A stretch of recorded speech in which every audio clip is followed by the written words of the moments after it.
அனைவருக்கும் வணக்கம். 10ஆம் வகுப்பு கணிதம் எண்களும் தொடர் வரிசைகளும் பயிற்சி 2.6ல் 9வது கணக்கு பார்க்க போகிறோம். கணக்கை பார்க்குறதுக்கு முன்னாடி நீங்கள் இன்னும் நம்ம சேனலை சப்ஸ்கிரைப் பண்ணாமல் இருந்தீங்கன்னா கண்டிப்பாக ஒரு சப்ஸ்கிரைப் பண்ணி பக்கத்தில் இருக்கக்கூடிய பெல் ஐக்கானை கிளிக் பண்ணிக்கோங்க. அப்போ தான் நம்ம போடக்கூடிய கணக்குகள் அடுத்தடுத்து உங்களை வந்து சேரும். ஓகேங்களா? ஸோ இப்போ ஒருவர் தான் பெற்ற 65,000 கடனை திருப்பி செலுத்த முதல் மாதம் 400 செலுத்துகிறார். அதன் பிறகு ஒவ்வொரு மாதமும் முந்தைய மாதம் செலுத்தியதை விட 300 கூடுதலாக செலுத்துகிறார். அவர் இந்த கடனை அடைக்க எவ்வளவு காலம் தேவைப்படும்? அவர் வாங்கின மொத்த கடன் எவ்வளவு? 65,000. மொத்த கடன் எவ்வளோ? 65,000. ஓகேங்களா? ஸோ இப்போ முதல் மாதம் எவ்வளோ கட்டுறாரு? முதல் மாத தவணை 400 ரூபா கட்டுறாரு. ஓகேங்களா? அடுத்த மாதம் வந்து எவ்வளோ கட்டிட்டு போகிறாரு? 300 ரூபா கூடுதலாக கட்டிகிட்ருக்கார். ஓகேங்களா? ஸோ இப்போ மொத்தம் எத்தனை தவணை கட்டியிருப்பார் அப்படின்னா என் கேட்குறாங்க. இப்போ ஃபஸ்ட்டு நமக்கு இதில் என்னென்னலாம் தெரியும்? ஏ தெரியும். ஏ எவ்வளோ? 400. வித்தியாசம் டி, பொது வித்தியாசம் 300 ரூபா கூடுதலாக கட்டிக்கிட்டு வர்றாருன்னா ஒவ்வொரு மாதமும் அதனுடைய வித்தியாசம் எவ்வளோ? டி. அடுத்தது எஸ்என், மொத்த கூட்டுத்தொகை எவ்வளோ? 65,000. ஓகேங்களா? ஸோ நமக்கு என்ன தேவை? இப்போ என் தான் தேவை. ஓகேங்களா? கண்டுபிடிக்கலாங்களா? ஃபார்முலா எழுதிக்கலாமா? கூடுதலுக்கான formula S N equal to n/2 into 2a plus n-1 into d. ஓகேங்களா? ஸோ இதில் எதெல்லாம் தெரியுமோ அதெல்லாம் பிரதியிட்டுக்கலாம். என் தெரியாது, ஸோ அப்படியே வச்சுக்கோங்க. அடுத்தது ஏ வந்து 400 கூட்டல் n-1, டி உடைய மதிப்பு 300 ஈக்குவல் 65,000. ஓகேங்களா? இது புரியுதுங்களா? இப்போ இதை எவ்வளோ சுருக்க முடியுமோ சுருக்கிக்கலாம். 800 கூட்டல் என்னோட 300 பெருக்குன்னா 300n மைனஸ் 300 ஈக்குவல் டு 65,000. ஓகேங்களா? ஸோ அடுத்ததாக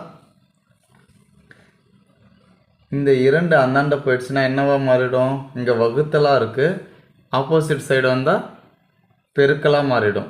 ஓகேங்களா? ஸோ அதை எடுத்து எழுதிக்கோங்க. 65,000 இன்ட்டு 2. ஓகேவா?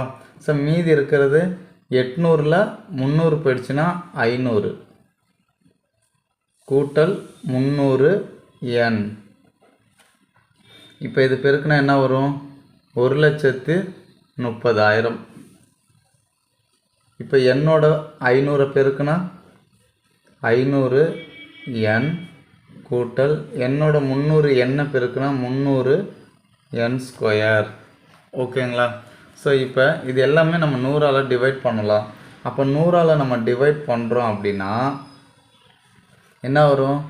5n கூட்டல் 3n² ஈக்குவல் டு 1300.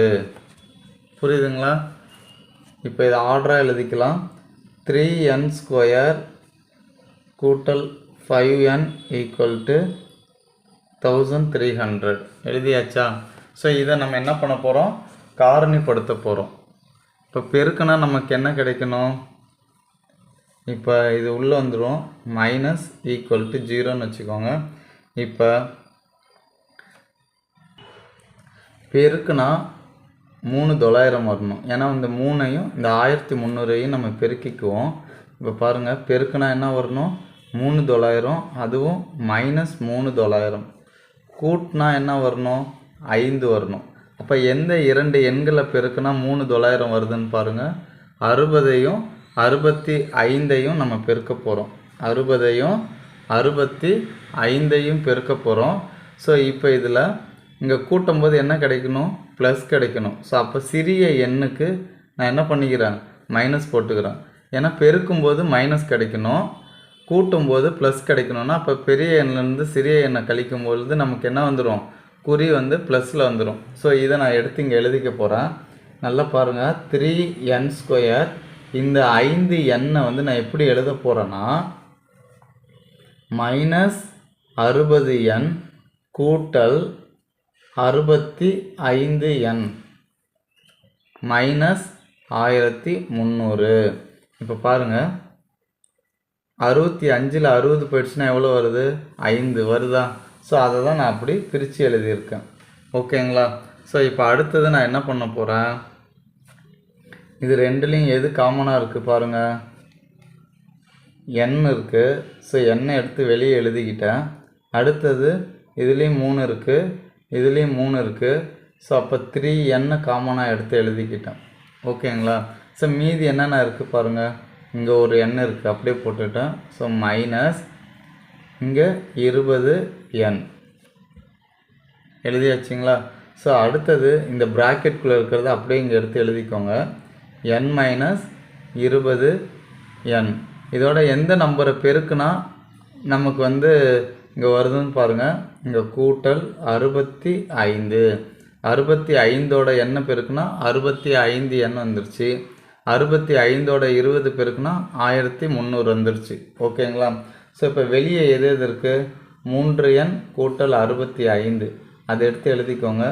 3n கூட்டல் 65 ப்ராக்கெட்குள்ளே இருக்கிறது n - 20n. சரி, இங்கே 20n வராது, ஏன்னா இங்கே தான் வந்துருச்சு, n வெளியே எடுத்துட்டோம். ஸோ இப்போ n - 20. ஓகேங்களா? ஸோ இப்போ 3n கூட்டல் 65 = 0. அப்போ 3n = 65, n = 65. இந்த ப்ளஸ் அந்தாண்ட போச்சுன்னா மைனஸு. ஸோ -65/3.